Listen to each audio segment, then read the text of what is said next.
अस्सलाम वालेकुम, this is doctor Mohammad Sufiyan Khan working as a senior physical therapist at TCMC. आज मैं आप लोगों को बताऊंगा ग्लासगो-कोमा स्केल के बारे में।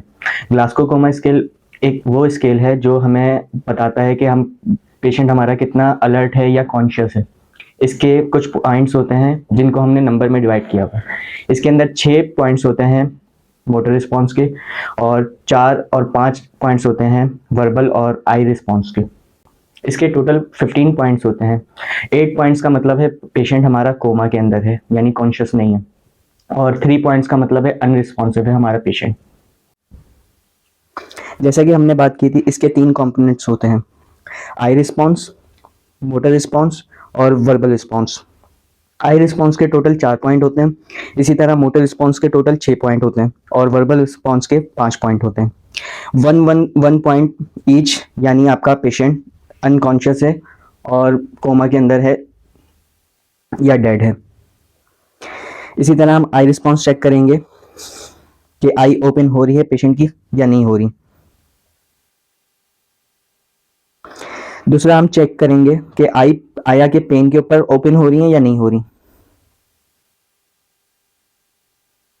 तीसरा हम चेक करेंगे कि हमारे वर्बल कमांड पे, यानी हम जब बोल रहे हैं कि आंखें खोलो, तो वो खोल रहा है या नहीं खोल रहा। आंखें खोलें। तीसरा हम चेक करेंगे कि पेशेंट खुद से आई मूवमेंट कर रहा है या नहीं कर रहा।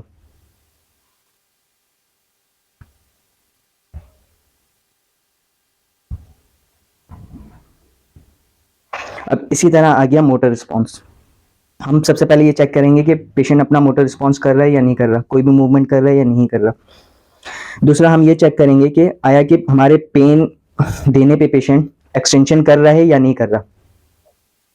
एक्सटेंशन। तीसरा पॉइंट ये हो गया कि हमारा पेशेंट आया कि फ्लेक्शन कर रहा है या नहीं कर रहा पेन के ऊपर। चौथा पॉइंट ये हो गया कि पेशेंट आया कि पेन से विड्रॉ कर रहा है या नहीं कर रहा। इसी तरह पांचवा पॉइंट ये हो गया कि पेशेंट को लोकलाइज पेन फील हो रहा है या नहीं हो रहा। और छठा पॉइंट ये कि पेशेंट हमारे अल्फाज पे अपनी मूवमेंट कर रहा है या नहीं कर रहा। हाथ मोड़े। तीसरा हम चेक करेंगे कि आया कि पेशेंट हमें वर्बल रिस्पॉन्स कर रहा है या नहीं कर रहा है, या तो खुद से बड़बड़ा रहा है या कोई इस तरह की आवाज़ निकाल रहा है या कुछ कर रहा है या नहीं कर रहा। अगर नहीं कर रहा तो उसको हम 1 पॉइंट दे देंगे। अब पेशेंट बोलने की कोशिश कर रहा है लेकिन अल्फाज जो है हमें समझ नहीं आ पा रहे, तो हम उसको 2 पॉइंट दे देंगे। अगर पेशेंट वर्ड्स बोल रहा है लेकिन गलत वर्ड बोल रहा है जो सिचुएशन के हिसाब से नहीं है, तो हम इसको 3 पॉइंट दे देंगे। हम चौथा पॉइंट इसलिए देंगे कि पेशेंट कोई कंफ्यूज बात कर रहा है। मैं कहाँ हूँ। और अगर पेशेंट ओरिएंटेड है, यानी आपको सही सही आपके जवाब बात दे रहा है, टाइम पूछ रहे हैं, आप उसको प्लेस पूछ रहे हैं या कोई भी इस तरह की चीज़ पूछ रहे हैं, आपको जवाब दे रहे हैं, तो हम उसके 5 पॉइंट दे देंगे वर्बल रिस्पॉन्स के।